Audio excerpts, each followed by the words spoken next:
Okay, if we're ready to start, I'm gonna call the meeting to order. So I'd like to call the business meeting of the Portland Board of Public Education to order. It is Tuesday, March 31st, 2020, and the Portland Board of Public Education is meeting virtually through Zoom. May I please ask the superintendent to call the roll? Yes, Mr. Chair. Mr. Atkinson?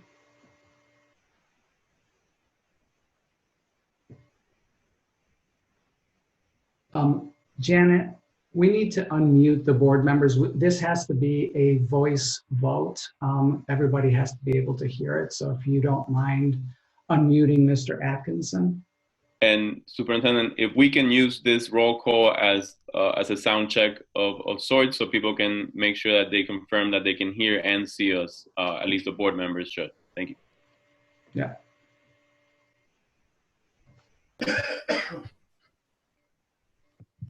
Mr. Atkinson? Yes, here. Mr. Balfons? Here. Ms. Bondo? Présente. Mr. Burke? Here. Ms. Figdor? Here. Ms. Morioni?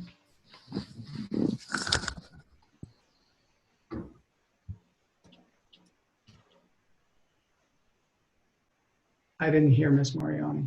Did I? Okay. Ms. Thompson? Here.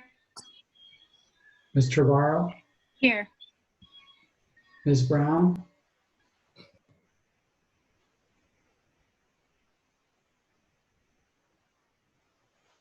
Here.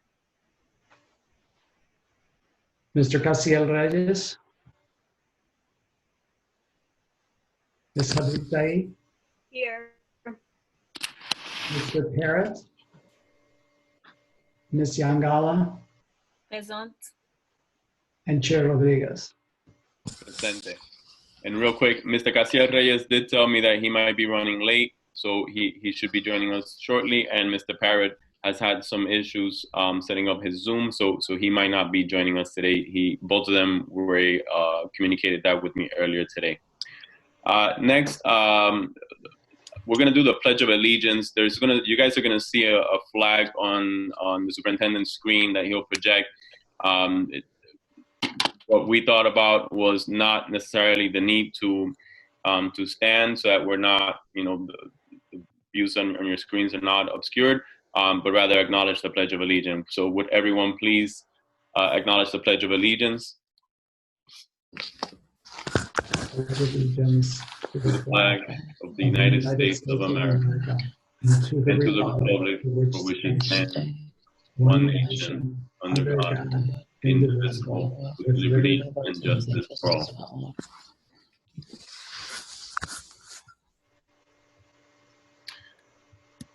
Okay.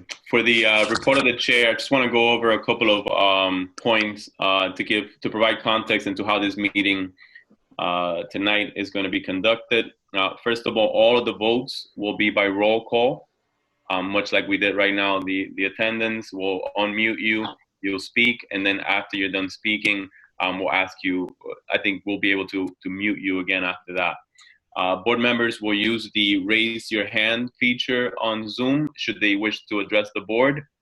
And I will acknowledge the speaker, and then the board members should lower their hands on the feature once they're finished speaking. Public comment will be announced. Members of the public will also use the raise your hand feature provided by Zoom.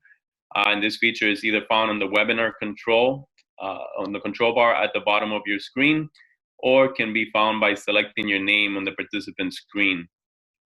I will call the name of the Zoom address with their hands raised to address the board, and public members will have 3 minutes to comment. Should the speaker near the 3-minute mark, I will address the speaker to see if additional time is needed, and we may grant an additional 3 minutes.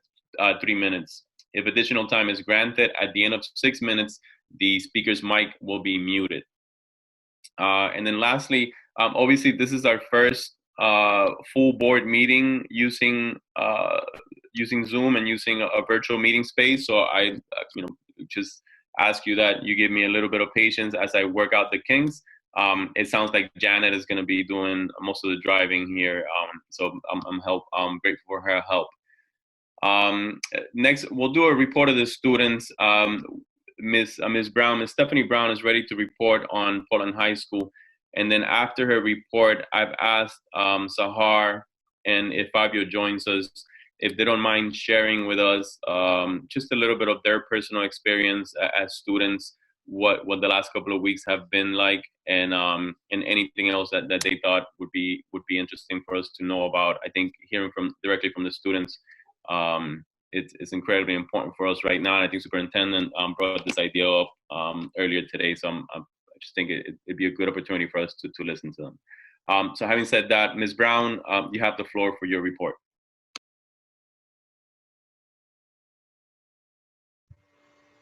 Okay, thank you. Good evening, everyone. I hope all is well with you and your families during these difficult times. I would like to begin with my report with some of Portland High's highlights prior to the start of remote learning. We experienced an eventful winter for sports and activities and had an overall successful season. Senior Liam Niles won the Nordic Skiing State Championship, and girls basketball finished their season as Class AA North runners-up. PHS's art program shared accomplishments along with sports. In the Scholastic Art Award competition, Will Gordon and Leo Fuller received Gold Key Awards, and Nate Herrick and Lucy Kilbreth received Silver Key Awards, along with several other students receiving honorable mentions. The musical theater class performed a successful production of South Pacific in their annual show. For our clubs, the Women's Rights Club held a successful hygiene drive for the donation at the Prevost Street Resource Center, and the PHS Quiz Show team qualified to compete in the annual high school quiz show.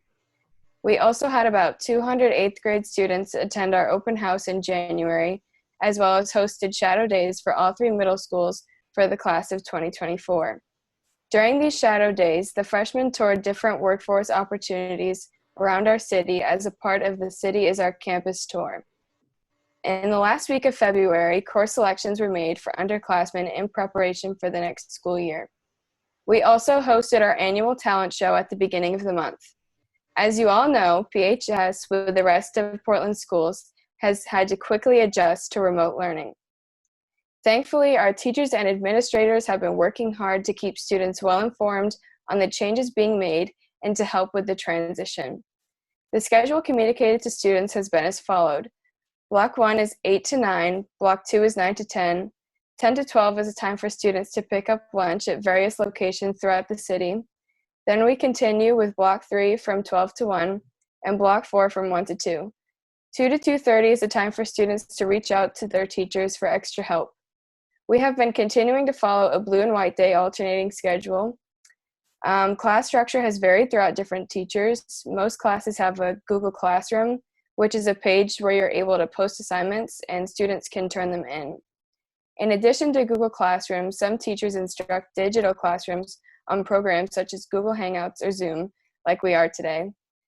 From my point of view, online learning has been a difficult transition, and many students have concerns, but it has been made easier by the support of PHS staff. The end of the third quarter has been extended to allow students the time they need to make up any old work and to get the hang of our new system. Our principal, Ms. Jepson, has also done a great job at keeping students and their families informed on new updates as they come. That concludes my Portland High report. Thank you.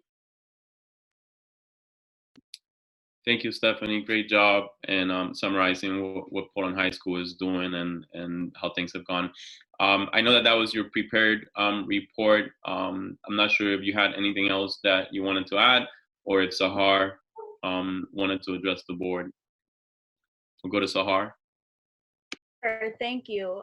So as Stephanie said in her speech, it has been a difficult time for students transitioning into online learning. However, with the support of DHS staff, I think this transition has been going pretty smoothly for a lot of the students. I know for me, when we do like daily attendance check-ins, my teacher also puts out just a survey to check in with the students, see how they're doing at home. And that's really supportive as well. Otherwise, schoolwork has been pretty manageable, and we're definitely getting the support we need from teachers through emailing back and forth or posting comments on Google Classroom. And we usually get a response in 15 minutes from the teacher. So it's definitely been super supportive in my experience so far. Deering has changed their schedule for classes to even further support the students. So we're moving on to blocks 1 and 2 classes going on Mondays and Thursdays, and then blocks 3 and 4 classes happening on Tuesdays and Fridays, with Wednesday being our support day with supports from teacher and just a work day for the students. So although it's definitely a difficult time for everyone, with the support of Portland Public Schools and the Deering High School staff, it's definitely been an easy transition into online learning. Good. Well, I'm happy to hear that you guys are hanging in there and able to continue your academic progress and your classroom work. Clearly difficult circumstances. So I trust that you guys are doing your best and that you're collaborating with your teachers and your administrators to help out with everything that needs to get done in your class schedules. So Mr. Castillo Reyes, I see you just joined us. If you wanted to address the board and say a few things, you don't have to, but I know earlier today I asked you if that'd be possible. So if you're okay with that, you have the floor.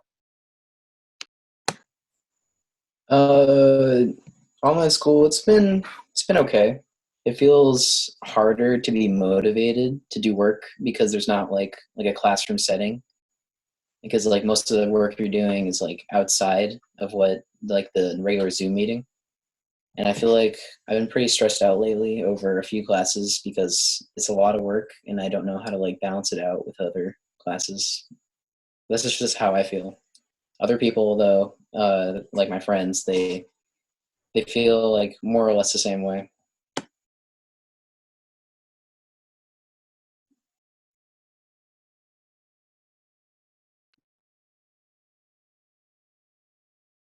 Yeah, thank you, Fabio, for sharing that. Yeah, I really want to encourage you and any of your classmates that are having trouble to use the resources that you have, whether it's contacting your teachers or administrators, and just see what else they can do to try to support you. I know that they're trying really hard to reach out to as many students and to make sure that whatever they need to be supported, that they can offer that. And of course, you have a lot of friends here on the board that are more than happy to try to help you figure out any issues that you're having, or try to make you connect or help you connect with folks that'll make this experience a little bit less challenging than it is. So again, I encourage you to use your resources and to use our staff, and I'm sure that they're all doing their best to try to help us get through this challenging situation. Let me see. I'll add just real quick, since we are talking about student experiences. I'm a parent, and a couple of the board members are parents. We have students in our schools. So I don't know if any board member wanted to chime in really quickly on what their kids' experience has been, and then we can move on to the next item in our agenda. If we can get either a raising hands gesture, or if not, we'll move right on. Also, I don't know if Ms. Andola wanted to report. Magali, do you wanna chime in for us on your experience so far? No, but so far we're just working hard to try to get used to this. It's new and fast. It is happening really fast. I know there's a lot of changes going on really fast. Why don't we go, let's go to Ms. Figdor and then Mr. Burke, and then we'll move on to the next item on our agenda.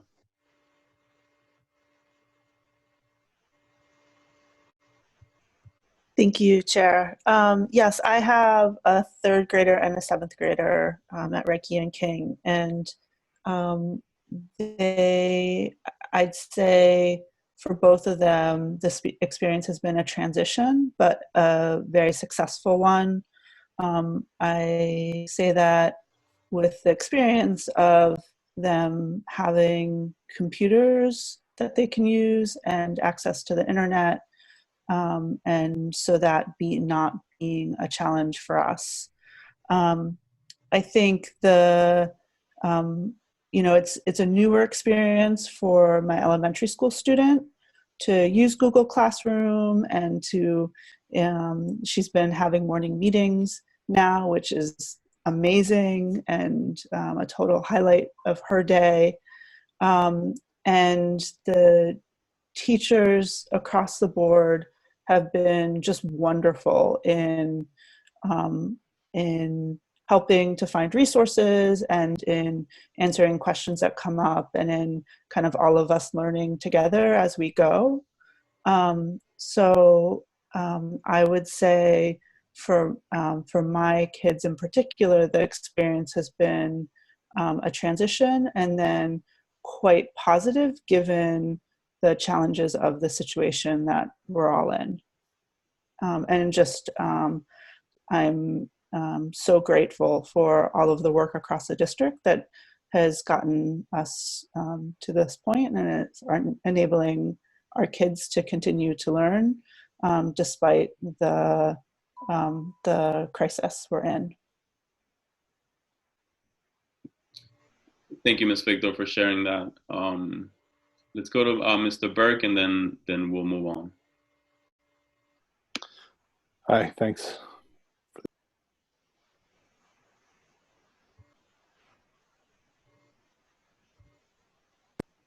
Sorry, I was trying to put the hand down.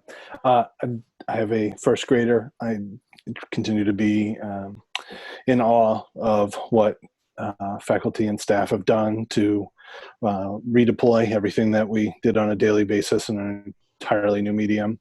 And from that perspective, I think all is going well. I just want to highlight that I know things have been challenging for us as adults, and I know that's occurring in bodies of all sizes and ages.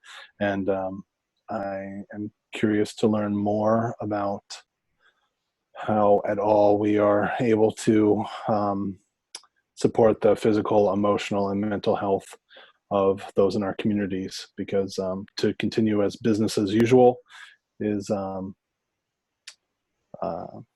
harsh on our reality.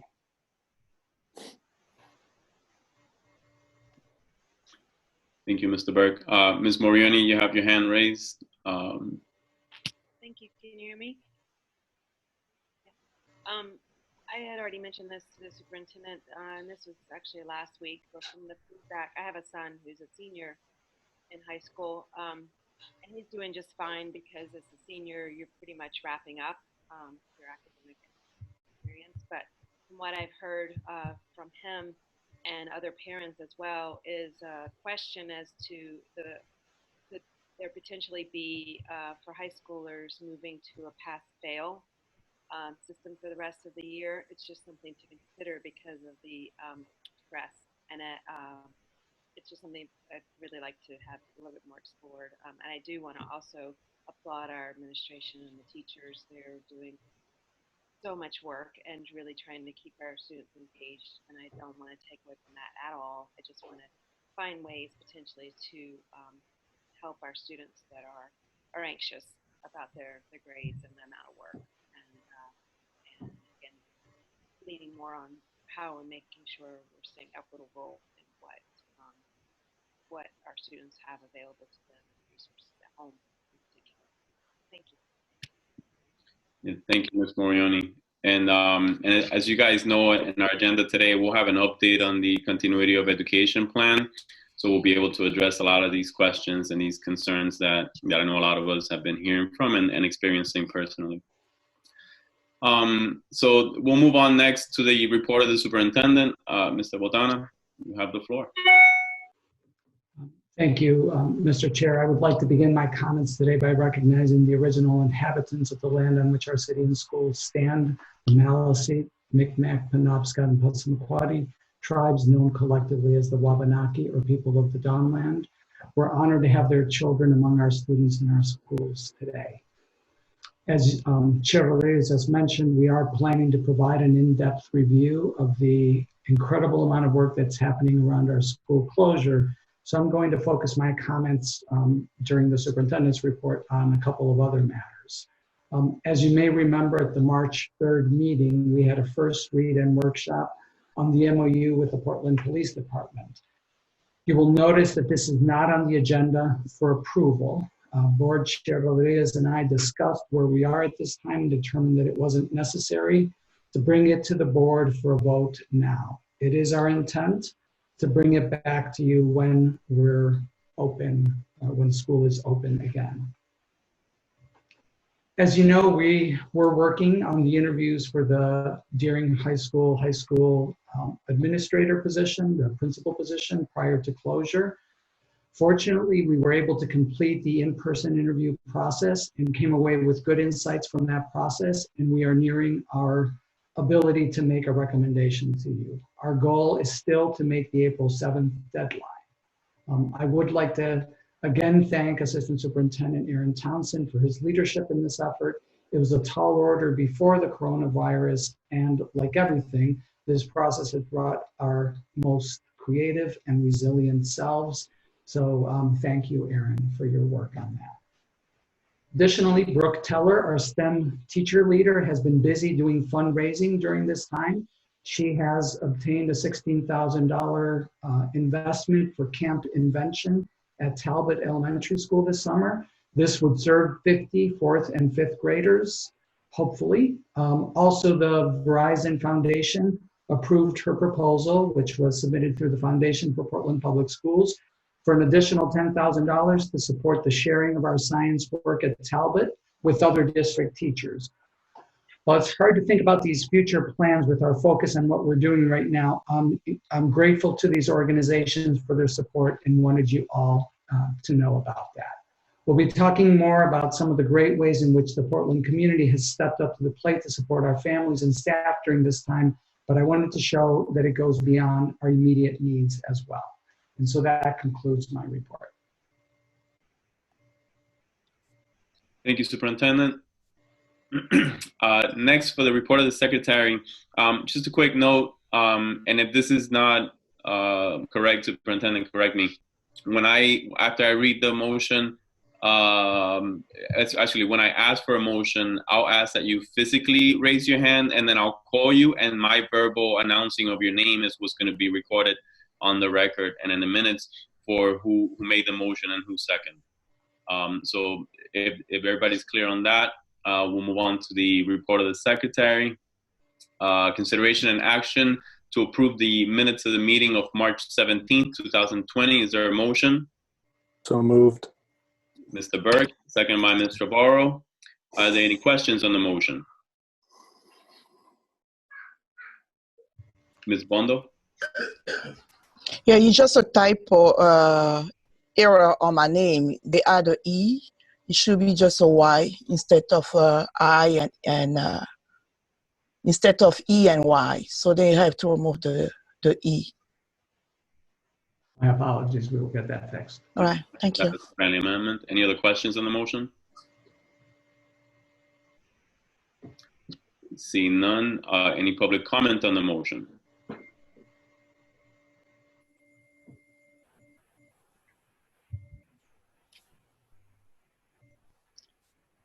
And see none. Any board discussion?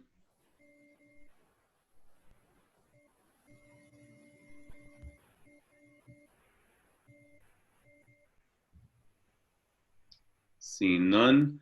I'll take a roll call. Oh, yeah. So, I'll go. I guess I'll go in the order that I have them in my. I can just go down. I have the roster list in front of me, so I can go down in that order if you're okay with that. Yep, let's do that. That sounds good.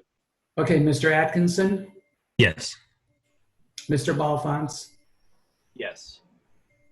Ms. Bondo? Yes. Mr. Burke? Gotta be verbal. Yes. Ms. Figdor, Yes. Ms. Morioni,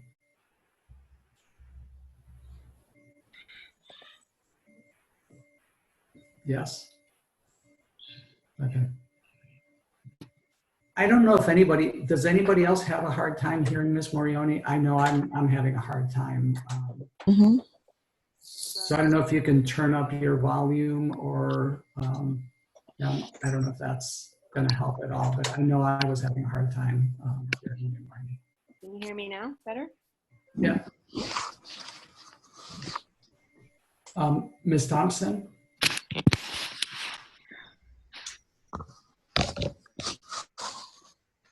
Ms. Thompson? Can you hear me now? Yes, thank you. Thank you. Ms. Trevorrow? Yes. Ms. Brown?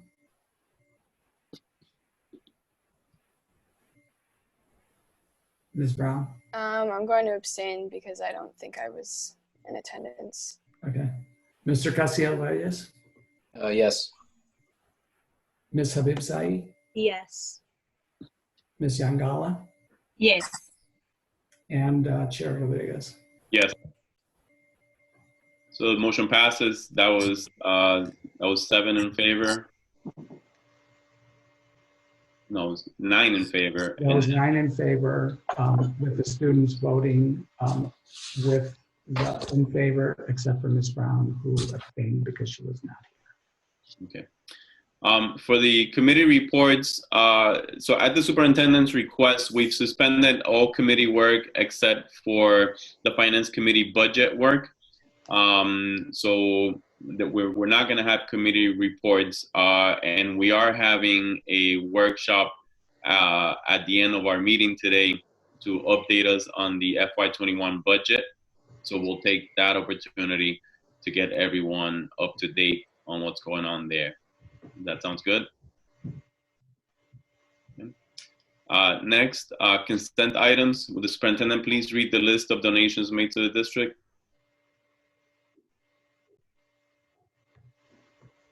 Yes. Under board policy KCD, the school board accepts by unanimous consent contributions made to the school district as required by that policy. All the donations are listed in the board agenda under this item.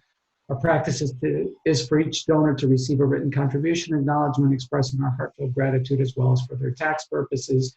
I would like to thank the generous contributors to the Portland Public Schools who have made donations of durable goods, goods of substantial value and historical or commemorative significance. And the beneficiaries and contributors are the PATHS pre-kindergarten program received Hannaford gift cards to be shared with families in need during the COVID-19 crisis from Brad and Hannah Blymier of Portland. And that's the only one that we have on this list, but we're very grateful to them and to all the other generous supporters and contributors to the work of the Portland Public Schools. Thank you, Superintendent. Next, you know, for the board focused on educational issues, this is really the bulk of why our superintendent and I thought it'd be important for us to have a meeting today, is to get this update on the continuity of instruction plan. And I know that a lot of board members have been fielding questions and concerns from people in the community, and as well as, you know, our own experiences as parents. So I think this is going to be an important opportunity for us to get a little bit more familiar with what's going on with the remote learning, and to just prep questions and other information that we want to get at a later time. So with that said, Superintendent, you're gonna set us up for this? I am. Let me get this first up and running. Okay. So today we're going to update you on the work that we've been doing since we determined that it was necessary to close our schools beginning on March 16th. On March 17th, we held the last in-person board meeting, and at that time, you approved our remote learning plan. Since that time, we extended the closure from March 30th, so we were scheduled to be back in school now, to April 27th, the day after our April break. I also know that just before we started the meeting today, that the governor issued another proclamation saying that schools should remain closed through May 1st, so we obviously will abide by that and continue to work going forward on what happens after that point. Needless to say, we've learned a great deal in this time. So our goals for tonight are to provide an update on the implementation of our remote learning plans and to talk a little bit about updates to the plan that you approved back on March 17th. Know that those changes are the result of feedback and the lessons learned by all of us during that time. You should expect that we will continue to revise and refine as we go along. Before we get to that, though, I wanted to take a couple of moments to talk about some of the amazing things that we've seen take place over this time. We have too many heroes to highlight them all, but I believe that across the board, our staff has responded in heroic ways. Every day, staff from our food service department are preparing meals for students in our central kitchen and at Moore and Deering High School kitchens, so that we can keep people physically apart and still deliver meals at 9 sites across the city. Our custodians are reporting to schools, cleaning and disinfecting every time someone comes into the building. And beginning last week, they also shifted into summer cleaning mode. And as a result of that, they're focusing on common areas such as our cafeterias, gyms, hallways, entrances, and so on. Because we did not have time to empty out classrooms the way that we normally do when people go away for the summer, we've asked them to save this for last and to do it while working around things as they stand so that classrooms are not disrupted when students return.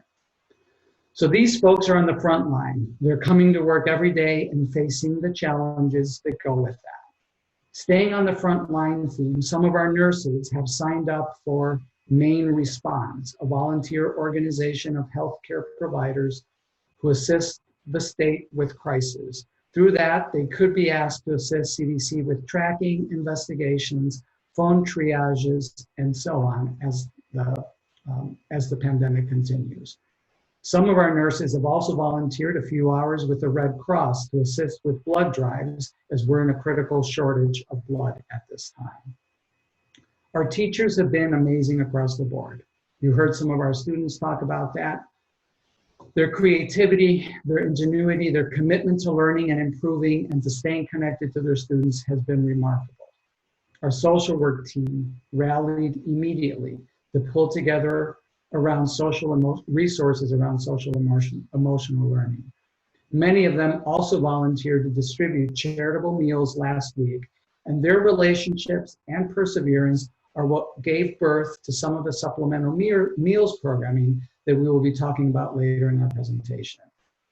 Our administrators have worked tirelessly to support their staff, to communicate proactively with their staff and with their communities. They've continued to surface issues as they learn about them from their staff, students, and families, and they have been working hard to help us to more closely coordinate and align our efforts across the district.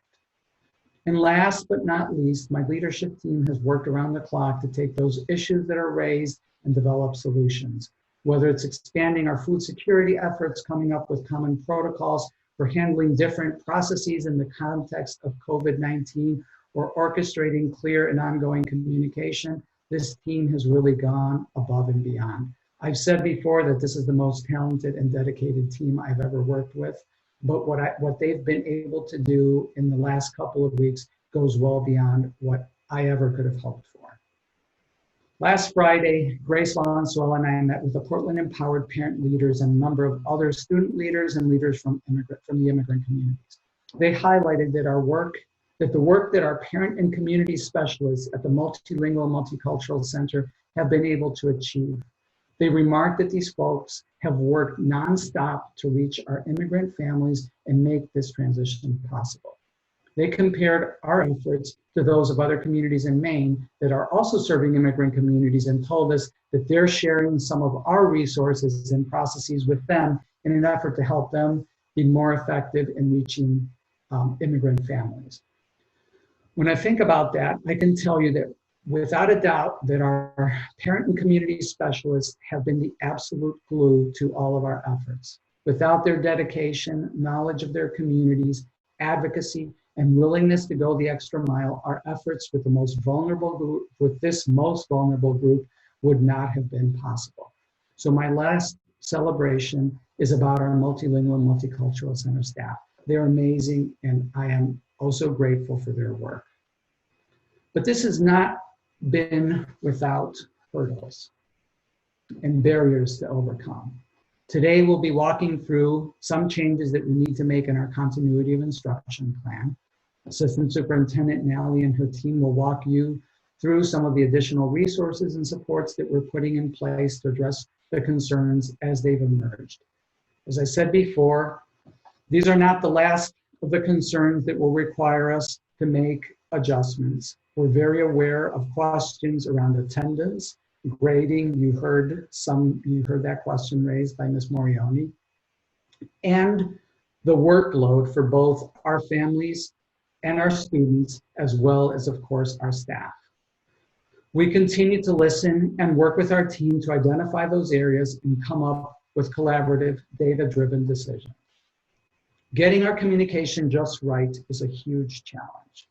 We've heard from some people that they want more information, and we've heard from others that they're overwhelmed with the amount of information that we've given them. I can understand both perspectives, as I personally find myself in both of those camps over the course of any given day, and sometimes during a single conversation. Despite our efforts, we've not been able to get every student to engage in our remote learning efforts. We're getting closer, and we'll continue to work at it, but that remains a significant hurdle and source of concern. Understanding who's not engaging and why is increasingly becoming the focus of our work. Of great concern to me is the sense that this is not sustainable.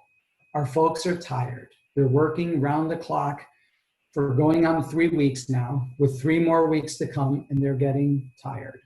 Finding solutions that allow our people to set reasonable expectations for themselves, for their staff, for students is a big part of what Malia will be talking about today. And finally, as of right now, 9 people have activated the District Emergency Leave Bank. I want to underscore that to date, none of these are reports of positive COVID-19 or even presumptive positive cases. So these are individuals who are in self-quarantine or care for someone who is sick or is under quarantine. We also have a small number of staff who are currently taking child care leave necessitated by the closure. Of course, it's reasonable to expect that these numbers will only grow in the coming days and weeks. As I've said, we don't have all the solutions, nor do you, nor does anyone. The challenges we're facing are the challenges that everyone across the state and the nation is facing. We continue to listen, we continue to learn, and we continue to work to make sure that we can do the best under what are without a doubt not the best of conditions, trying to make sure that our students, our families, and our community can continue to learn during these unprecedented times. With that, I'm going to turn it over to Assistant Superintendent Nally and her team to walk you through the first part of our presentation. Malia? Great. Can you hear me? Okay. Thank you, Superintendent, for that introduction. And just before I jump into this, I think most of the board members know this, but I do just want to share that I'm also a mom of 2 kids in our system, working full-time and with a husband who's deployed for the military right now for several months. So I'm definitely experiencing what this is like for parents and observing and witnessing what it's like for children. Again, the caveat that my circumstances are different than many, but just wanted to make that transparent that this is my lived experience on the daily as well. So we want to just walk you through 4 goals that we've articulated to make more explicit in our learning plan. When we originally shared it with you all for approval, the beginning of our document and our plan talked about our definition of remote learning, and then jumped into some of our specific expectations, but it didn't necessarily state explicitly what our goals and intentions are during this time of remote learning. And since it's rolled out, we've started to get feedback and questions from teachers and from families about what we're expecting in terms of learning and student engagement during this time. So that's led us to have some pretty deep conversations across our leadership team about what are our expectations and are they consistent across the system, and how can we make them more transparent to our educators and to our families as well. So that's what I'm going to step you through right now. So our first goal is specifically to maintain a sense of connectedness with a caring adult. So aligned to our whole student goal, we think number one, during this period of time, we want to make sure we're focused on staying connected with our students and understanding what their experiences are. Many of us have done some reading and research into how to create a trauma-informed remote learning environment, and the themes that emerge are around creating a sense of safety, connectedness, and hope during this time.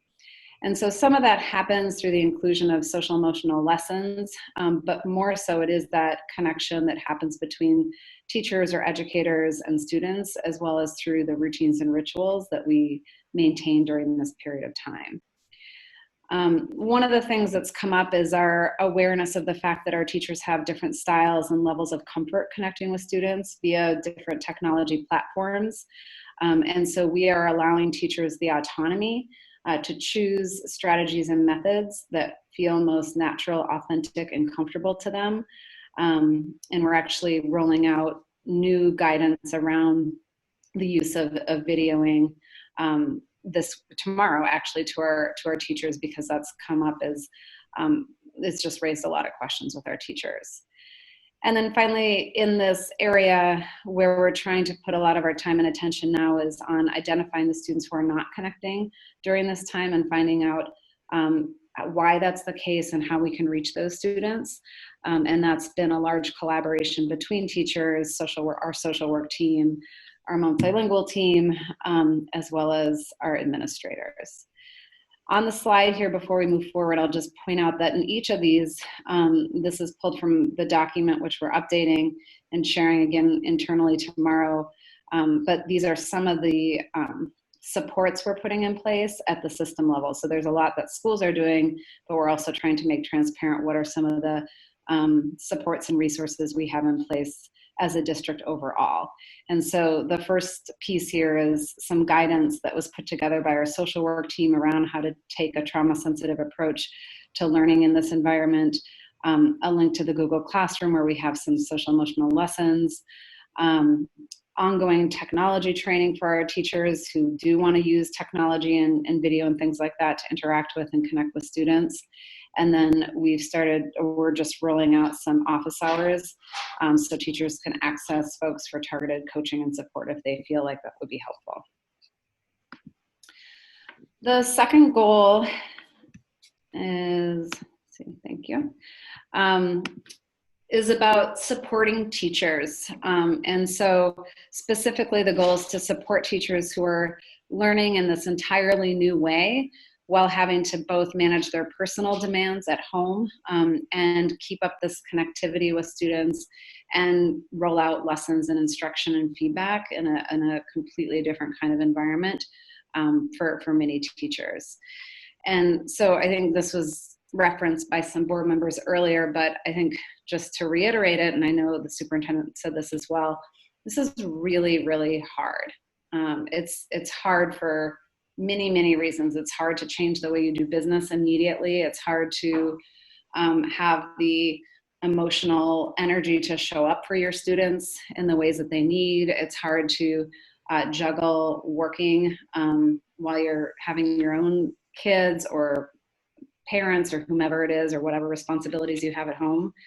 And so we know that, and we're trying very hard to figure out ways to make this manageable and reasonable for teachers. And so one of the things we're trying to grapple with, and that we're kind of getting lots of feedback on trying to be responsive about, is around how to provide resources in ways that are useful. So Carrie, who's the head of the Teachers Union, I think she's here tonight, has been awesome at giving us lots of feedback about when we're kind of hitting the mark on that and when we're not, and raised up a great point, which is that sometimes more resources aren't actually helpful because it's just more things you have to sift through and figure out. I know for myself, I get tons of resources daily, and it becomes so much that it's hard to even pay attention to it. So we're really focused on how do we create structures and systems as a system, and then in the schools, so that teachers have support and aren't having to all reinvent the wheel on their own. But also keeping in mind that many teachers want to use this time for their own creative planning. And so keeping that balance between providing resources as a system and also allowing teachers to use their professional discretion. So one specific example of something we're making a move to do is for elementary and K through 5, we're providing across the core content areas what we're calling baseline lessons, so that starting next week, teachers can go in and use those if that's easier and preferred, and can expect and understand that those will be quality lessons that are standards aligned. And that they can put their energy toward other parts of giving students feedback and connecting with students, etc. And then there's a few other things that we have noted here in terms of other highlights and things we're trying to do that are supportive of teachers. Everything from the free Headspace app that's available to educators, to a website that Barb Stoddard and one of our head social workers, Melissa McStay, are putting together with resources for staff. So there's a set of things we're trying to do, acknowledging that each individual is very different in terms of their needs and what's helpful to them. So we're trying to offer a kind of a range of supports for teachers, and certainly acknowledge that this is very hard. In terms of our third goal, this is around how we're thinking about instruction. And so people have asked the question, are we intending to advance new learning during this time? Or is this just a period of maintenance in terms of what's already been taught? And we've had some very robust conversations with our leadership team about that question. Should we really focus on maintaining standards already taught, or should this be a time when we can introduce new standards and stay on pace in terms of our long-term plans? And after much discussion with our leaders, school leaders, people felt like it didn't make sense to assert an expectation at either end of those extremes, saying to teachers, you can't introduce any new learning, and or saying that it would be our expectation that you stay completely on pace with the lesson plans as you would have had we not been in this situation. And so our expectation, the way we're articulating it, is here that our aim is to maintain and deepen mastery of standards that have already been taught while introducing new standards when teachers believe students are demonstrating readiness. So letting teachers use their professional judgment about when that's appropriate, and at the same time acknowledging that the pacing of our instruction very likely will be different, and giving permission to people to say that that's okay. And so that's kind of a clarification that I think a lot of people, and families in particular, have had some questions about. Included in this would be things that we're working on, like I heard the grading question earlier. That's something that's live in conversation this week with our principals, to try to figure out what makes sense at elementary in terms of student feedback. And then of course, at the high school level in particular, there's a lot of questions and interest in that. So we are actively working on clarifications to what that might look like, and what about the remote learning context does or doesn't lead us to make some different choices about the way we do grading. And then again, here I'm just acknowledging some of those resources we're trying to put out there to teachers and the ways in which we're trying to manage it. So it's not just a sea of stuff for teachers to have to sort through all on their own. So that's our third goal. And then our fourth goal is around the achievement gap, specifically to mitigate the widening of the achievement gap that will result from an even more pronounced opportunity gap in this environment. So we talked about this, if you all recall, when we initially shared the plan and asked for your approval. We expect this situation to further exacerbate the opportunity gap. And yet we do believe strongly that offering some learning and daily routine and adult connection is better than stopping and doing nothing for everyone. And so in a moment, I'm going to pass it off to Deb Mullis, Carlos Gomez, and Chris Reiger to speak to how we're thinking about supports for some of the students who we anticipate having bigger needs or being more vulnerable during this period of time, as well as the work we're starting to do across schools to think about our Tier 2 supports. But this definitely continues to weigh heavily on the minds of our teachers and of all of us. And we're wanting to start to think a little bit more long-term. So summer is a place that we're trying to think about. Could that be more robust and significant for students that end up needing a lot more support? Of course, our challenge is to figure out what's appropriate in terms of planning for that now, not knowing about funding and also not knowing about whether or not we're going to be in a situation where we can pull together a summer school where folks are coming in person. But basically, we're in this process of trying to get super focused on targeted groups of students who we can anticipate are already seeing are slipping through the cracks during this period of time, while simultaneously starting to put some foundational thinking in place for long-term supports that we anticipate needing to build in to be responsive to the gaps in learning that might result from this period of time. So those are the four goals. Those are some of the highlights in terms of moves we're making at the system level in service of realizing those four goals. And now I'm going to turn it over to Carlos first to talk about some updates around supporting our English language learners.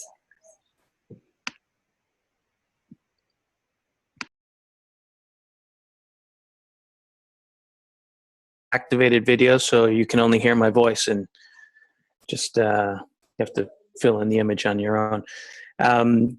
So thank you. On the English learners supports and updates, I do want to reiterate what the superintendent mentioned about the incredible effort that our parent community specialists have really performed over the last couple of weeks. And I also want to acknowledge the our 11 language acquisition and EL ed techs who are filling in a similar role and have been Herculean really in their efforts, as well as all the general educators and EL teachers who have really tried to make that first remote learning goal possible, which is ensuring that they're connected to their students. As you can imagine, it's difficult for many reasons, linguistic or technology, but we have had a chance to connect with many of our families, and we're hearing similar reports about what their needs are, which you'll hear about a little bit later in this presentation, predominantly around food security and technology, but as well as job security-wise. These are things that take precedence over much of. These are survival, right? These are basic needs that need to be met before academic learning can take place. So, in the cases where these needs are being met, one of the next sort of biggest barriers that we're seeing has to do with familiarity with online learning platforms and parents' ability to support their children with that learning platform. So to that end, we're sort of channeling some of our resources, human resources, to create several measures to help mitigate that need. So one of them is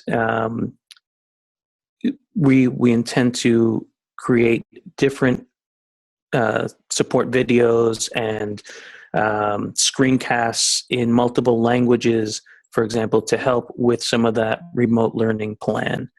For the students who, for a number of reasons, can't access technology, even despite the hotspots and all the other efforts that we're supporting with, we're creating hard copies and learning packets that support English learning at the appropriate level for our youngest learners, so kindergarten through 5th grade. And we're ensuring that they receive these copies with sort of instructions and reaching out to support. So these are a couple of things that our English learners have available to them. It is, as we all mentioned here, not nearly enough, and I do appreciate especially all of our English language teachers who have also been going above and beyond to work with staff and work with families to try and support their students. So that's what I have as far as our EL supports. Should we go through the whole presentation, or do you think we should pause now and see if board members have any questions? Malia. Okay. We only have one slide for special ed and one for McKinney-Vento left. So, I mean, I'm fine if you want to pause and go back to the goals and do, but I guess I would recommend we finish the next 2 slides, especially in the case that people have questions that might end up getting addressed in the next 2 slides, if folks don't mind just taking notes around the things they want to circle back to. Yeah, I think that's fine. So let's finish it up, and then we'll hold the questions till the end then. Thank you. So I think Deb, if you can come off mute, she's going to share some updates on all the work that's been going on to figure out special ed and make sure that we're meeting our students' needs with IEPs. Okay, thanks, Malia. So in terms of special ed, our underlying tenet hasn't changed. We still have to, we're still charged with providing a free and appropriate public education for students with disabilities. And the way I kind of formatted your information is the first 3 bullets on this slide basically are the things that our teachers and our staffs are doing in support of student learning. And then the last 3 bullets are really what the department is kind of going through as we're trying to get more information to try to figure out, changes from our federal and state government, and just trying to prepare parents with information about what their child's special education program looks like. So basically, all of our case managers have reached out to families directly about their child's learning plans and how they'd be delivered. They've already started doing Google Classroom, delivering specially designed instruction. They're coordinating with their gen ed teachers to provide instruction and accommodations. Our special ed programs that are district programs are doing things like Google, Seesaw, Classroom Dojo, video conferencing. Some of that is whole class work and some of that's individual video conferencing. Our ed techs are very involved in providing some of that instruction. It's kind of all hands on deck, as it is for everybody. And they're also holding their annual review meetings. We've got state guidance that we would continue to hold annual review meetings, so we are doing that. We're doing that all remotely, of course. And then as far as the department goes, we are planning on, depending on what the summer looks like, we are planning on a more robust summer school or extended school year services, which is a special ed service. For students, we realize the remote learning won't meet the needs of all of our students. I think we're doing a good job of aligning to the intent of the IEP, but there certainly are areas where we're just not able to do what we would normally do through remote means. And then we continue to get updates from our federal and state special ed departments almost daily. We've sent one letter home to parents already outlining in general when we first closed, and now we're getting more specific on individual plan implementation for parents, and we'll have another communication out by April 6th.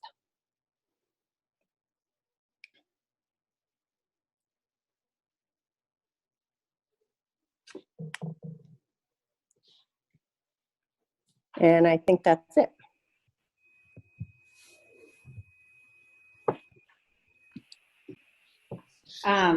Sorry, it's awkward. I can't unmute myself. So all I'm going to say is that Dr. Reiger, our clinical director, is here, and he helps to oversee the McKinney-Vento work with Susan Wiggin, who's our coordinator across the district. But Chris will share a few of the updates in terms of what's happening and what we're doing to make sure we're really targeting this group of students and understanding how they're doing and meeting their needs. Good evening, everyone. Am I unmuted? Okay. So our social workers are working hard to really identify the students that they know have the greatest vulnerabilities, many of whom are McKinney-Vento eligible.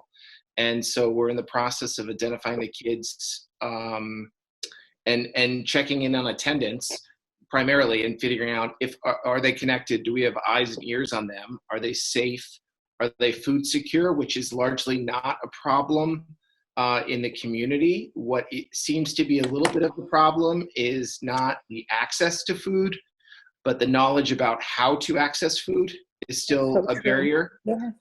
And then making sure that they have the tech, the devices, and the access, which is where we're really still kind of, that's the stage we're still in right now, is getting Wi-Fi, even to the families that have computers, or making sure that families who have multiple students and are sharing computers have multiple computers, so that everyone's doing the work that their teachers are asking them to do. Tracking attendance, and then figuring out the remote learning goals.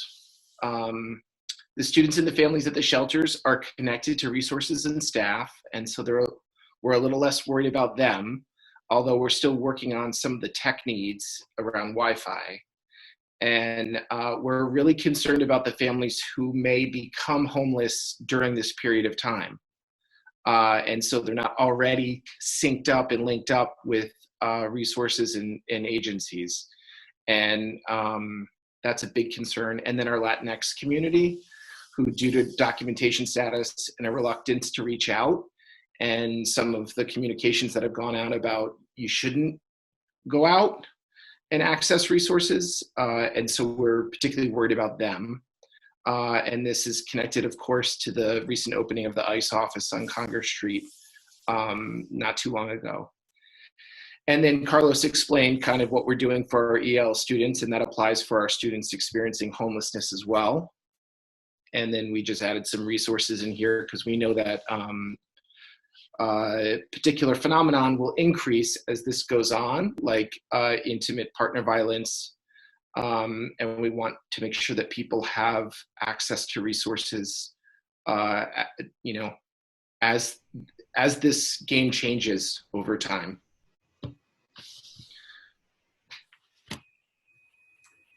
Period. Okay.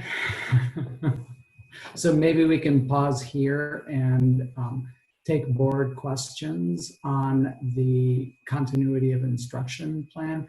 We're then going to move on to talk a little bit about both food service and technology distribution, and then also touch on the financials, the impact of that. I think it might make sense because this is a, all around the teaching and learning work, and so it might make sense to take a pause and take questions. Yeah, so there you go. So we'll use the raise your hand gestures on Zoom, and then I'll call you and we'll unmute you. If you can just remember to lower your hand once you're called upon, and we'll take care of the muting and unmuting. So we'll start with Mr. Burke.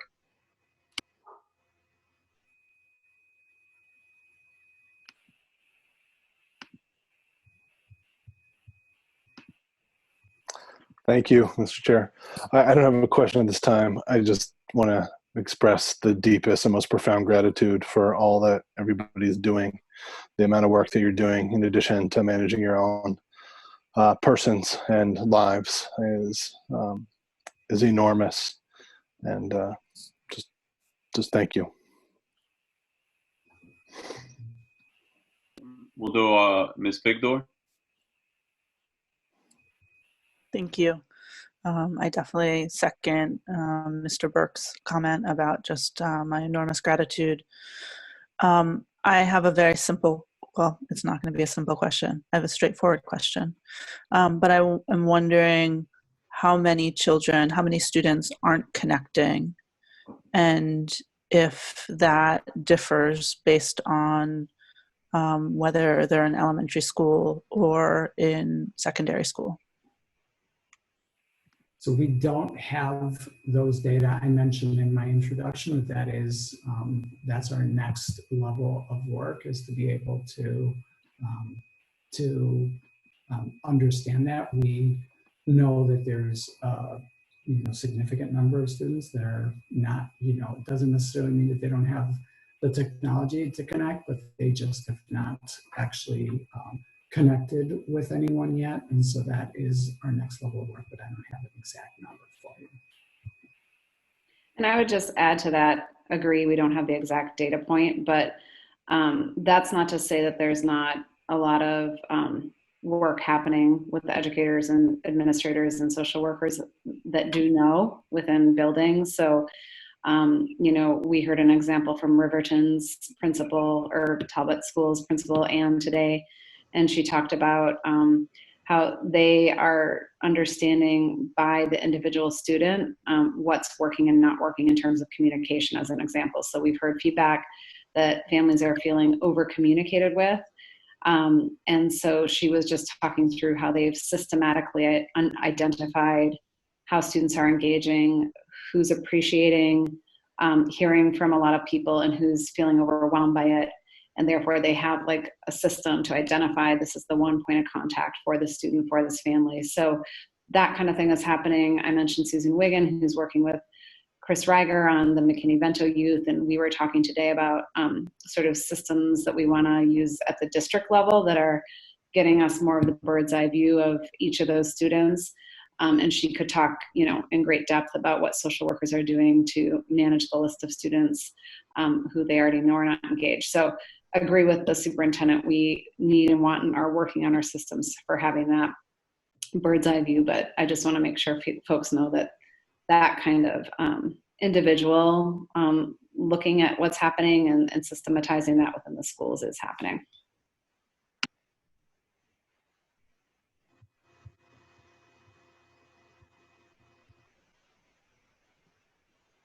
Thank you. I'm getting a few questions real quick. Javier, do you mind reviewing quickly how we're doing attendance? Because that changed from what we voted on last time. Are we still doing the percentage of work completed for attendance? We're not. Aaron, are you still here? Is Aaron still? Yes, I'm here. Okay. Can you talk about how we changed attendance, please? Yeah. Sorry, just trying to get. So we did revert back after feedback or the first few initial days that feedback from staff of some confusion around, mostly from a technical side about how to access the new codes. And so it was clear it was presenting some barriers for us to start to capture the kind of data to use in the RTI systems, that Board Member Figdor was asking about. So we've reverted to the more traditional kind of present and absent, so not distinguishing per se around the work completion, but that is the structure. And schools have a variety of structures in which they're doing that kind of checking in. I think I heard somebody talking about their morning meeting check-in. And various strategies like that. So particularly at the secondary level, they're using many of the structures we've developed over time in distinguishing kind of the work habits from the academic grades to be more, kind of looking at the data about how much students are participating and engaging. So the attendance is more of just a straightforward kind of recognition of having connected in some form or fashion. Thank you. Appreciate that. Do we have any other questions, or should we move on to the next part of the presentation?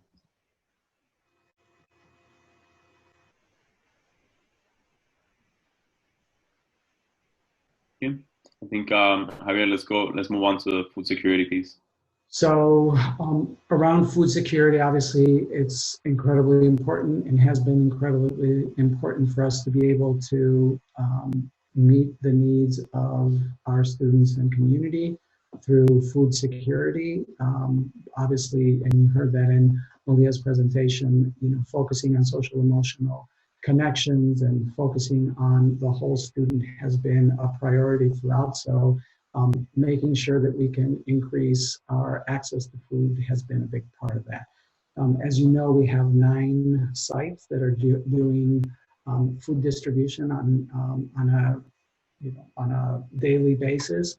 We have been going between 500 and 1,000 daily meals that are being served, generally with those larger numbers being on the days that we have a technology distribution or packet distribution. So we have not quite settled into a firm number, but we are between 500 and 1,000 a day. And we know that we obviously on a normal school day when all students are present, we serve considerably more than 1,000, in the neighborhood of 3,000 meals.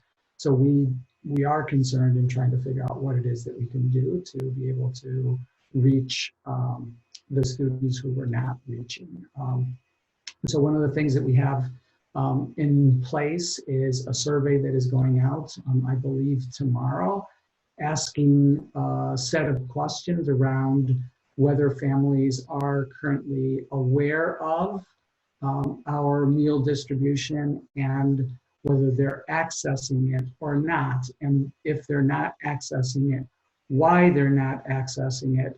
And if they're not accessing it, but might be interested in accessing it otherwise, would they be interested in having meals delivered to their area of residence? So that is going on tomorrow, and hopefully our goal is to be able to start that next week. So we need to have the data so that we can then try to figure out what the distribution process would look like.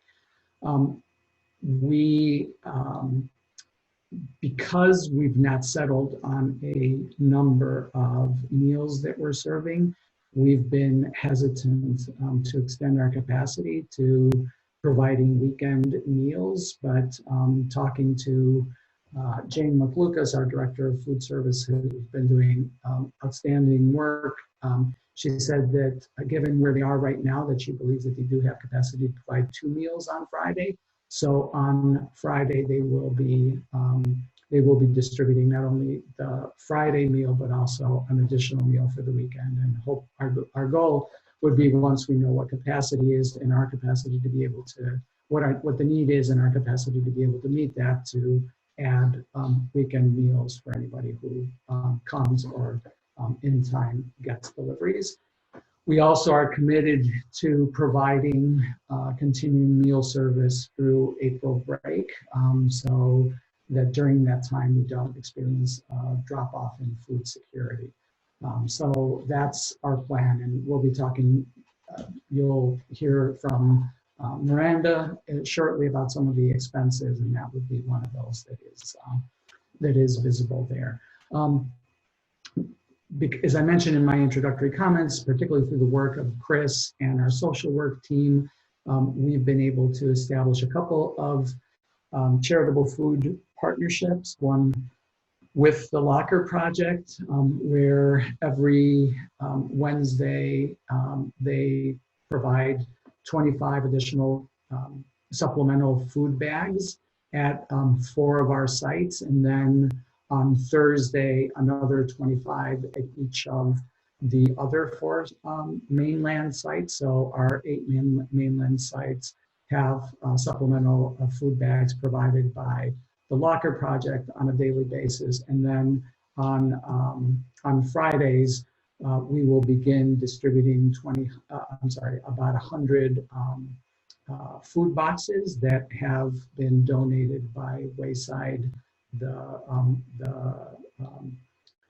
food pantry, and so we will be delivering those beginning on Friday. That started last week. We did it on Monday, and now we are shifting to doing that on Fridays so that it's there for the weekend for families that have been identified by our social work team.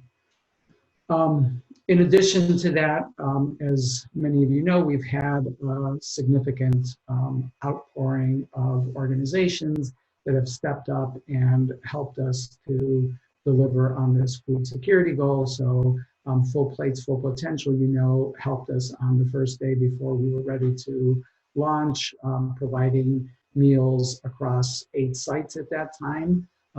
Just earlier this past week, Jobs for Maine graduates, JMG, was able to raise enough money to provide us, $3,000 per school, per program that they're connected to. So that money went into our food security fund and is going to be distributed to families in the way of $100 food grocery certificates that will be distributed.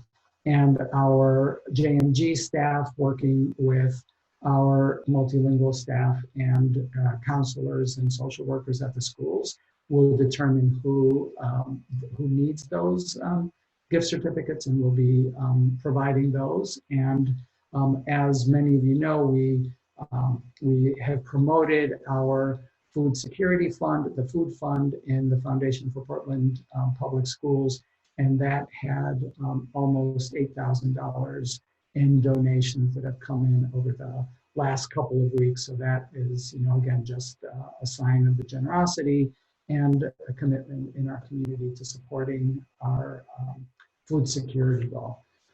So I'll pause there to see if you have any questions before we move into technology distribution.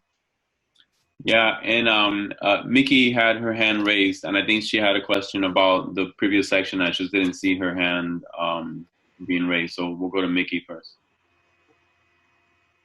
All right, thank you so much. I had 3 questions, and first of all, I just want to say thank you to the whole team, because this is unbelievable, and we know it's going to be a lot of challenges.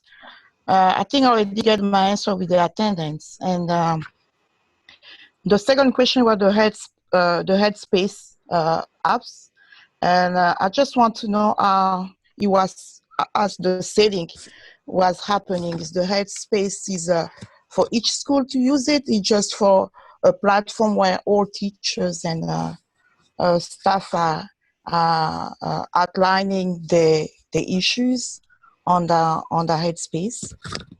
And the third question is that about the achievement gap and the multilingual, and I know they're doing amazing job because I see a lot of feedback from the community, and we know because the opportunity gap is so great right now, then we know that the achievement gap gonna be increasing in few months, in couple years when we do the evaluation and assessment. So right now what we're doing is just supporting those families. And I heard Carlos mentioning about the challenge, then I know they have to use the technology and we're providing some other hard copies. My question is about the low-income families from the mainstream communities, because we know they have a language, but they have a challenge to use the technology. Are we providing some hard copies for them as well? Or what kind of strategies did we build around that? Thank you. So, Mickey, can I ask you your first question? You said was around attendance? Yes, the attendance, because what happened the first, I know then you already answered that one when Roberto asked about the attendance, and I think Aaron answered that. Then we have switched to the one we have voted on that, because I see the first week it was something that parents used to receive. We've been receiving text messages on the attendance telling me that your child didn't participate in the class. So I just wondering if we're still using the same technology and sending some messages or not. I don't know the answer to that. I don't know if Aaron, if you do. If not, we can get you the answer. Okay. I'll confirm, but I know for the first few days, we had switched it off because of the volume and amount of communications that were coming out. We were concerned, and with the concerns of some of the implementation of the initial attendance protocols, that it was going to lead to a lot of confusion with families. And so as we've kind of continued on in that, we know that there's a lot of contact being made, albeit that is a lot at the elementary level. So we'll confirm, but it had been disabled initially because there was a significant number of absences and kind of communications, and we got feedback that was causing a lot of confusion. Okay.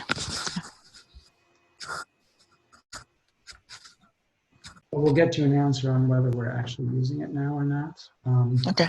And then your second question was about Headspace, the app.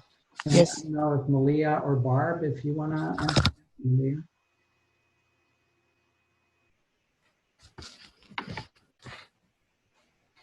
Okay. And Mickey, you're just trying to understand what it is or how it's being rolled out. Yes. Mm-hmm. Yeah, this is something we actually rolled this out. I think it was back in the fall initially, and then it's been revived. It's an app for your phone for meditation and mindfulness exercises. That typically costs. I've actually had it on my phone for a long time, and it's not cheap actually. And it's great because it just provides, a variety of mindfulness exercises and tools that you can use, including with children. And so it's provided through, we already have, like I mentioned, connected with them about providing free access for educators to use, not just with their students, but for themselves. Mm-hmm. So it's free for all of our teachers to have access to it. Oh, okay. All right. Thank you. Mm-hmm. And then you wanted to know about the achievement gap, and for students who are from low-income backgrounds, not necessarily connected to the Multilingual Center. Yes. What are we doing to meet their needs? Yeah, I mean, I think that's a great question. I know we talk about this a lot. Grace points out a lot that we have a really robust set of support that are focused on working with the community, the multilingual community, and that kind of outreach support for families who aren't multilingual but who have a lot of similar barriers that they're facing is something that we continue to need to build out, I think.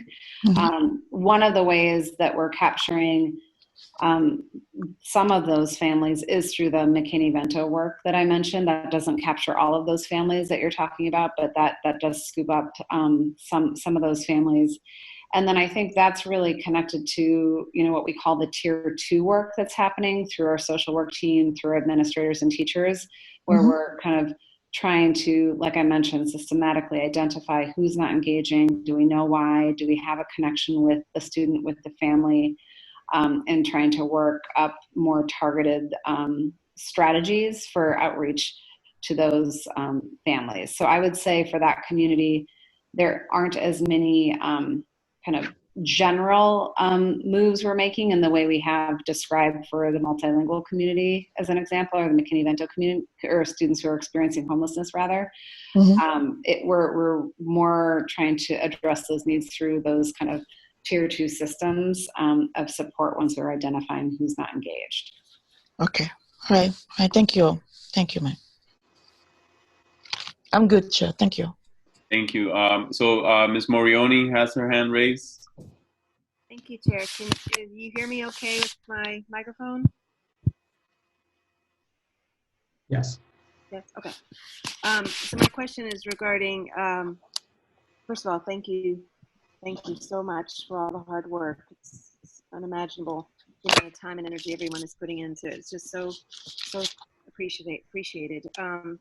My question, though, is around where we are, and you may be about to explain all this, Superintendent, but how are we doing financially in terms of, do we see this online learning work? Are we at increase in costs now for our budget, or is it too soon to tell? Or is there any cost savings you think that are happening? Miranda is going to talk about that shortly. Those are the last couple slides in our presentation are going to address the financial implications of this. And then my second question was around with food distribution. I'm thinking about the safety of our staff as well as those that are receiving the food, and all of the ones you mentioned that are assisting. How are we ensuring that that our staff safe right now with food distribution? So any process that we've launched over the last couple of weeks that has any kind of both internal or external touching connection has been one of our steps is to have that reviewed by our head nurse and have her run that by the Centers for Disease Control here in Maine. So we have built into our food distribution, our food preparation, as well as the drop-offs at people's homes, as well as the technology distributions that we've had, a set of protocols that have been designed to ensure that, to the extent that we can, that we minimize the chances for exposure. So you'll see, people use gloves, they use masks, they don't, they extend out to deliver things. In terms of the kitchen, the reason that we have people doing preparation in 3 different kitchens instead of that central kitchen is because we want to spread staff out. They've worked through the protocol so that breaks will be staggered, so that not as many people will be in the break room. We've added a custodian in central kitchen where we don't normally have one, so that they're able to clean and do those things. But again, we are doing our best to minimize that. We're moving to temperature checks for people coming to work in food service. We were waiting on delivery of thermometers. So those are all different steps that we're taking to ensure that safety. Thank you. Okay. Javier, can I just a follow up to that question? Yeah. I guess just a question about contingency plans.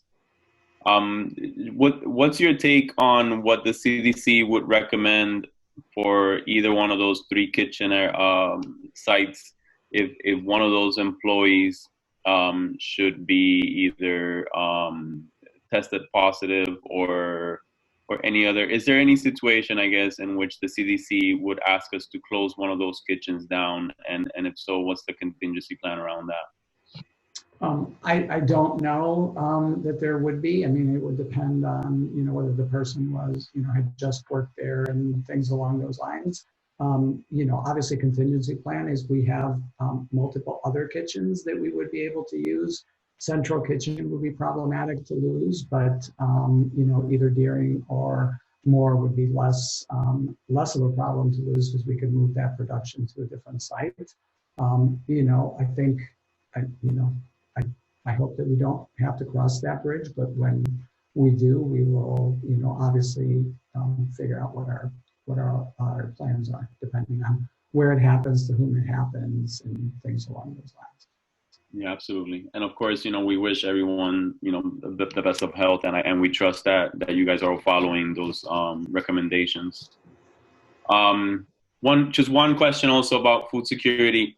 Did you say that we are going to start at the end of this week doing weekend meals, or on Friday we're doing a double meal distribution, so there would be one, technically one day.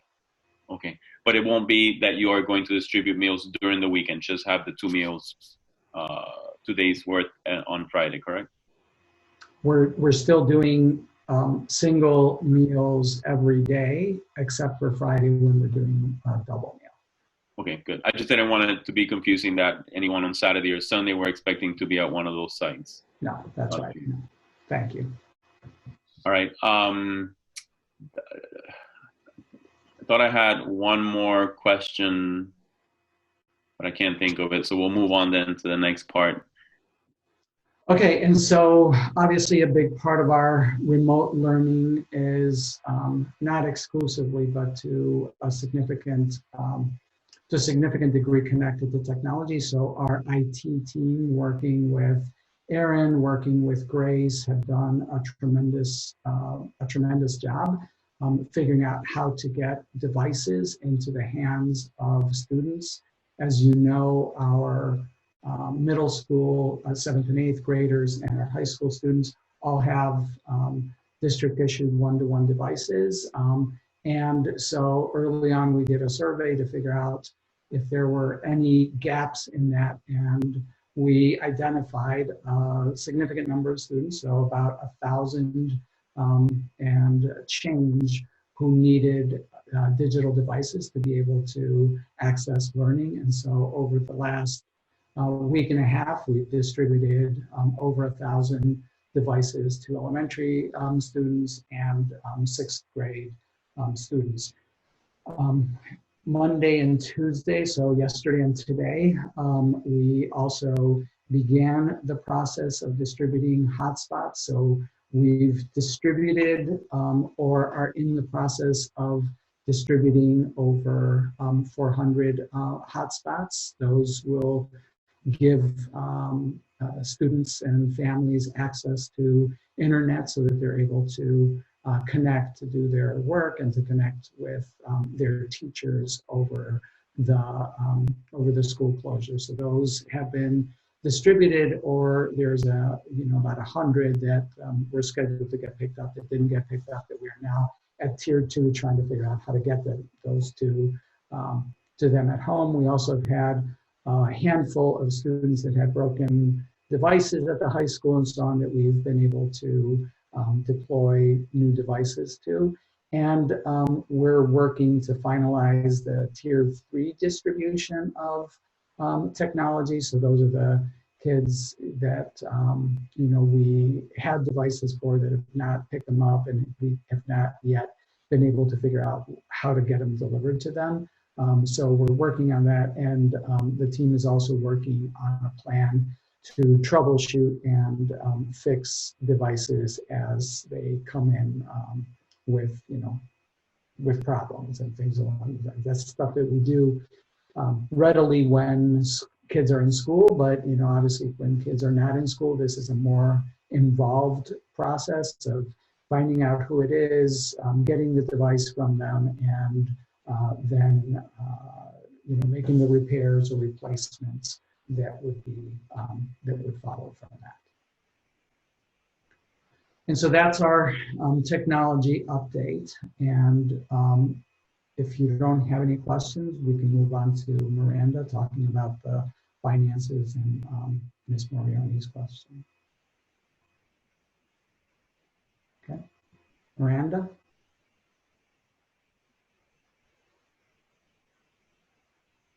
Hi, everybody. I'm going to assume that you can hear me unless somebody stops me. So I'm just going to speak broadly about some of the financial implications to date, and just ask that you recognize that these are still very much estimates as the situation continues to evolve, and as we continue not to know exactly how long this will continue, because this will definitely change depending on whether we do or do not have the good fortune of returning back to school later in the year. So I'll start off just by going over some of the specific costs that we've seen. So technology has been the biggest cost so far. We're estimating about $75,000 at this point. That's for both the hotspots that we've been speaking about, as well as subscriptions to some different types of communications and classroom platforms. We had to rent some tents for food distribution, and that's a fairly significant cost. Again, will depend on how many months we keep those up. We've had some discrete costs for printing services related to take-home packets. Some of those were at the beginning, before we really launched remote learning, and some will continue, as Carlos mentioned, for certain students who are still having a hard time accessing online materials. And we've had, some supplies requests specifically for things teachers needed at home or staff needed at home for their remote work. We're looking at some extra hours, most notably really related to, the incredible family engagement efforts of our multilingual staff and our EL ed techs who've been helping out with that. As lots of people have spoken about already. And again, as the superintendent mentioned, we're looking to continue food distribution over April break. And since the folks who are currently doing our food distribution are school year employees, typically those folks would not be working and would not be paid. And so we're still strategizing about how we're going to go ahead and staff that week, but there will be some costs associated with that have yet to really be mapped out. I'm happy to provide an update as we move forward on that.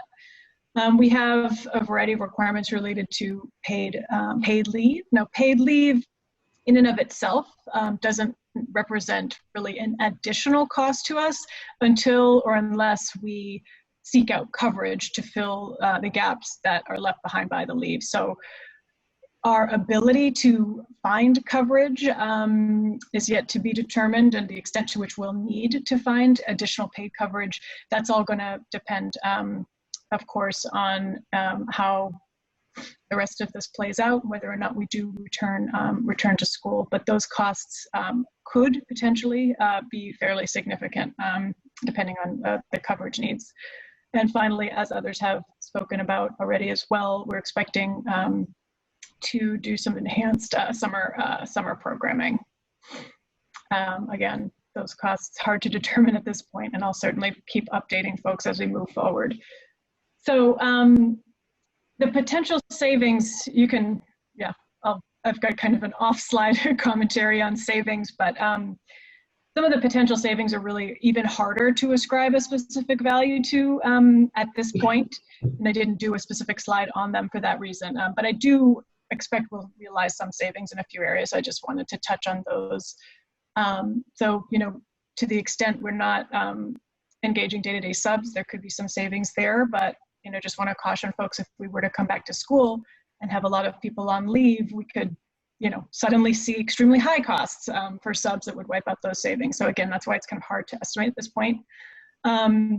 I mentioned above that we have some expected overtime costs. We also have some reduced overtime costs, in departments such as transportation facilities where we usually see more overtime than other areas. We're probably not going to see that so much while we remain closed. So hopefully that will serve to offset some of the areas that we are seeing overtime.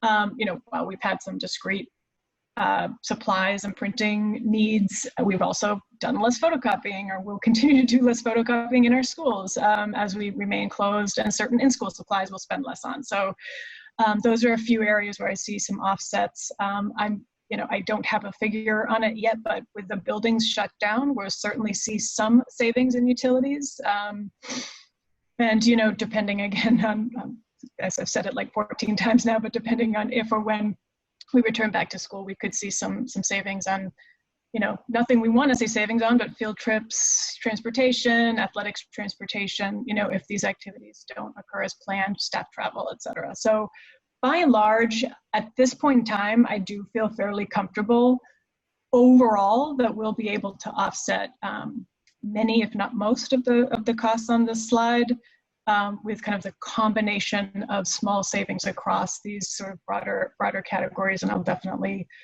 make sure to keep everyone updated as we move forward. So you can go to the next slide. So in addition to, costs that we're seeing and some savings that we're seeing, we do have some revenue side impacts, and actually these revenue side impacts are somewhat larger in scale. So a couple areas I wanted to call out, and again, these are super preliminary estimates, but our Medicaid reimbursement, our federal Medicaid reimbursement, I do expect we'll see a shortfall there, especially if the closure continues. Some therapies can't be delivered remotely, and even those that can, they're not being delivered as readily. We're going to see a large reduction in billable hours. And so on the OT, PT, speech side, ballpark estimate, we could see, a shortfall of about 50 to 75,000. And breathe, it's a larger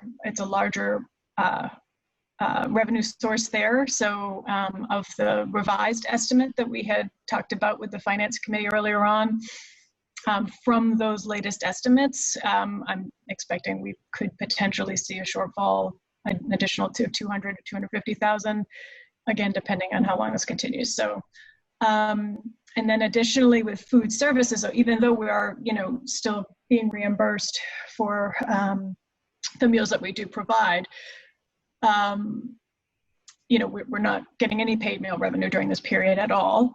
We're distributing fewer meals, so that's less in total reimbursement.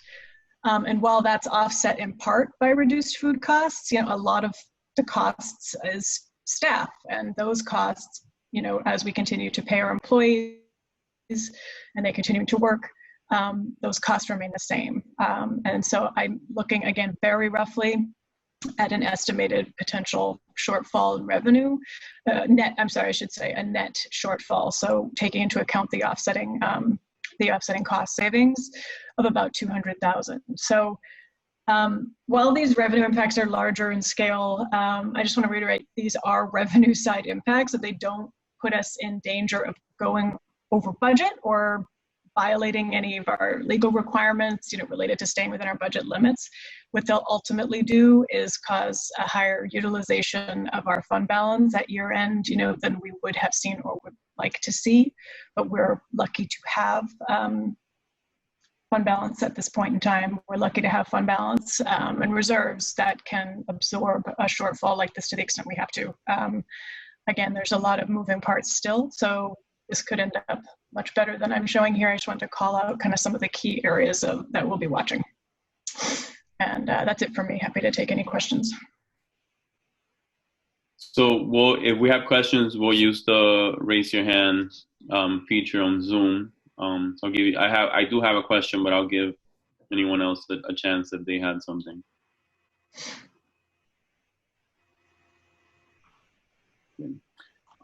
So I guess, is Deb still on? I was gonna ask on the OT, PT, and speech treatments or the care. is the only option is to try to do it remotely, or is there any opportunity for, and I understand that the caseload wouldn't probably lend itself for this to happen, but is there any opportunity to do like home visits? So as of right now, home health clinicians are considered essential personnel, and they're able to go out in the streets and while practicing some infectious control guidance, they could do that. So I was just wondering if this does end up being a much longer duration, is that an option that we can explore to go, quote unquote, the home health route? We've talked a little bit about that, but for school-based services, we're not sure that, we'd really want to have that discussion with HR and with, and within the safety guidelines for our staff. Some of our outside agencies that provide BHP services in our schools have talked about doing home health in that way. But they definitely are, we are definitely looking at teletherapy and doing teletherapy through a therapy platform. And that's what we're finalizing this week. Okay, that's good to know. So let's go, Ms. Victor had a question, and then we'll go to Ms. Bondo after that. Thank you. And my question was not with regards to the financial implications, but a bigger picture question. And I think I know the answer to it, but I'm just positing it because I know some other districts are considering it. And I hear very clearly the impact of remote learning on our staff. So please don't take my question without in a way that I'm not acknowledging the incredible burden that this is and the incredible challenges. But and then also cognizant of the opportunity gap. And but all that said, have we considered essentially canceling April break and for continuity during this crisis, continuing to provide school to our students and taking off the time at the end of the year in June instead? Again, I want to be clear that I recognize I recognize all of the work and the immense challenge this has been to all pull together. But I'm just wondering if there's been consideration of that. We have talked about that possibility, and frankly, given as you acknowledged, the amount of work that has gone into these past 2.5 weeks, I personally don't feel that it's in our in our realm of capacity to be able to keep going at this pace and need to take a break. But we will continue to have conversations. Obviously there's a ton of complexity associated with that, changes of calendars, and people that aren't scheduled to work that would now have to work, and things along those lines. So we started talking about it today, but I personally am not inclined to do that, but I will continue to have conversations with our team about it. Thank you, Javier. And I just want to share, yesterday on the MSMA conference call with board chairs and vice chairs from across the state, that question came up as well. So as Ms. Victor said, there's a lot of other districts that are weighing in if that's something that they could potentially do. And I'll echo what the superintendent just said. One of the administrators that was on that phone call yesterday said that the break is so needed, so necessary for staff. But like, much like Ms. Victor said, we acknowledge that there are a lot of hardships that are being worsened on students' part. So I think that's the reason that people are looking at it as an option. Let's go to Ms. Bondo. Yeah, thank you. Thank you, Chair. I have two questions. On the expenditures, then we have, those are for the last 2 weeks, then we have estimates the cost for the technology over time and everything. We see something will increase on the technology as well, more than we're going. That's my first question. The second one is on the brief program. I see we have some estimate reduction. Can I have a little details? Which areas on those reductions will be applied? Yeah. Miranda, do you want to field that the technology estimate? That's for how many months of service?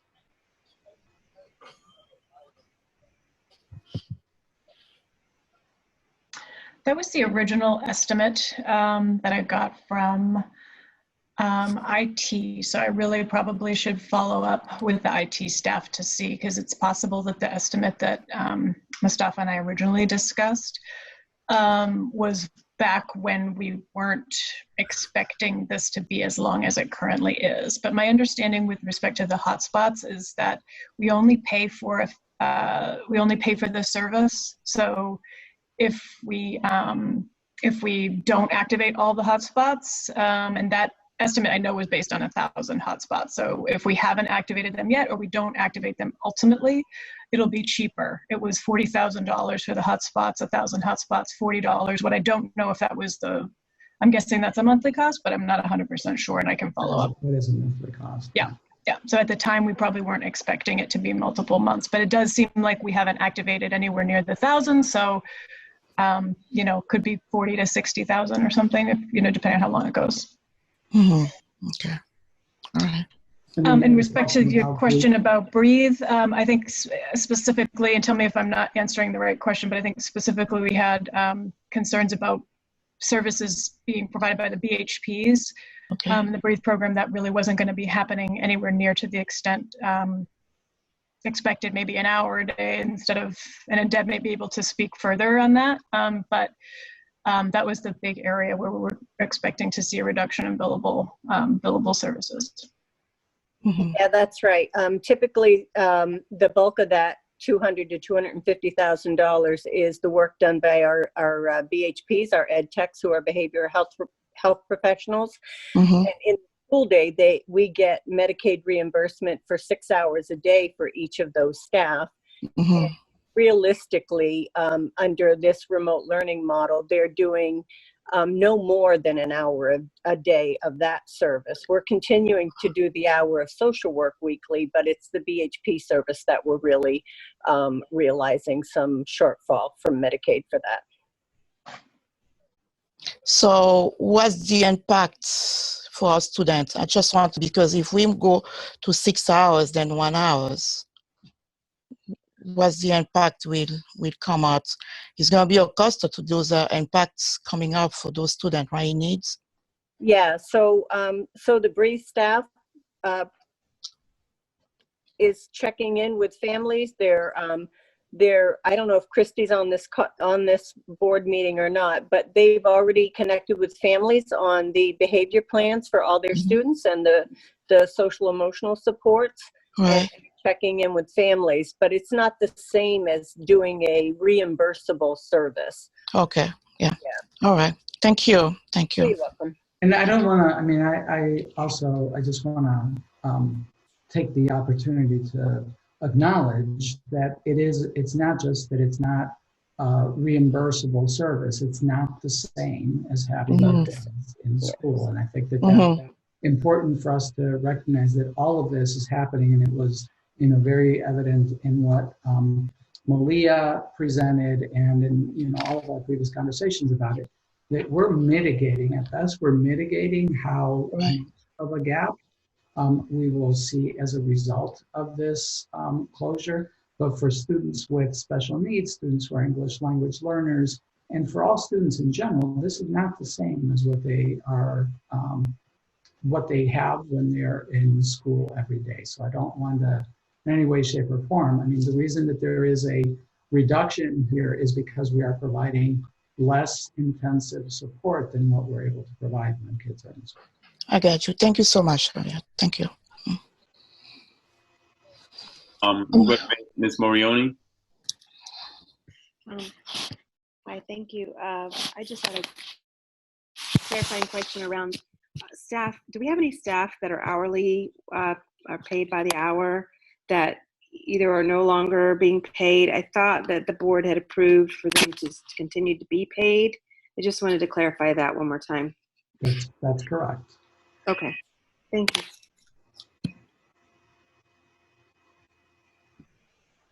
Kim, if we don't have any other questions, that was the end of the presentation, right, Javier? That is the end of the presentation. Oh, wait, my screen just changed. So I guess, Javier, just one last question, and I think you touched on it at the beginning. With the governor's new order coming out today, extending the closure of schools through May 1st, I'm assuming you'll put out communication to the community, adjusting our dates shortly? Yes, we have a superintendent's meeting tomorrow morning. All right, perfect. Okay, so I guess, let me find my notes. All right, that was actually, all right, we're nearing the end of our meeting. So given that it's before the hour of 10 p.m., is there any public comment on items not in this evening's agenda? Just as a reminder that we're gonna ask members of the public to use their raise your hand feature provided by Zoom, and I will call on the Zoom address if you've raised your hand. You'll have 3 minutes to speak, and should you near the 3-minute mark, I will ask if you need additional time, and it may be granted. We may grant an additional 3 minutes, and if the additional time is granted and you've reached the 6 minutes and have not finished, just know that your mic will be muted. So, having explained that, if there's anyone anybody in the public that wants to address the board, now would be your time. I don't know how many people are. I have 38 people here. I don't know how many of them are from the public. All right, so we have Ms. Foster, Carrie. Hi. This has been said plenty, but I wanted to throw my 2 cents in there too. The teachers are working super hard at techs. All of our staff is. They've been wonderful. I've been in touch with a lot of people, and I just wanted to pass on too that the collaboration between district leadership and the board and the unions has been excellent, and we're so grateful for that. Thank you. Keep it up. You guys are doing really good work. We're a community. We're in it together, and we're in it for the long haul. Thank you, Carrie.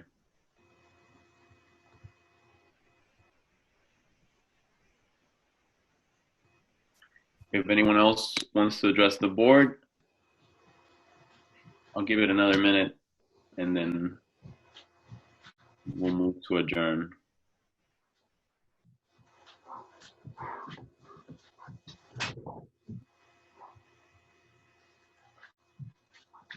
Okay, so seeing none, we'll close the public comment section. And before I ask for a motion to adjourn, can I just say I want to thank everyone for showing up. Obviously, this is a new way for us to conduct business, but I think it went relatively well considering a light agenda. Remember that after we adjourn, we have a workshop on an update on the BFOF work and also on the FY21 budget, which I think we're gonna stay logged in. We don't have to log out and come back in, so we're gonna stay on for those workshops. Okay. Yeah, of course, anybody who wants to leave can leave, but you know, the workshop is open to the public, and will be recorded for posterity as well. Perfect. So if there's a motion to adjourn the business meeting, is there a motion to adjourn the business meeting? We'll do Ms. Trevorrow, second by Mr. Burke. All those in favor, we'll have to do a roll call. Superintendent, do you mind doing this one again? Yep. Let's just hope that we don't have a meeting that has many, many real votes on it, because we have the minutes and the adjournment here. But Mr. Atkinson? Yes. Mr. Balfont? Yes. Ms. Bondo?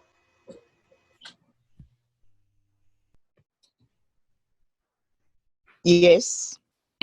Mr. Burke, Yes. Ms. Figdor,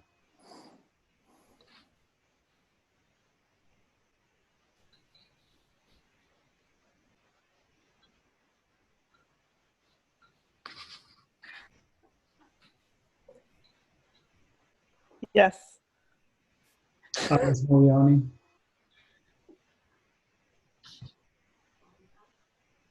I see her mouthing yes.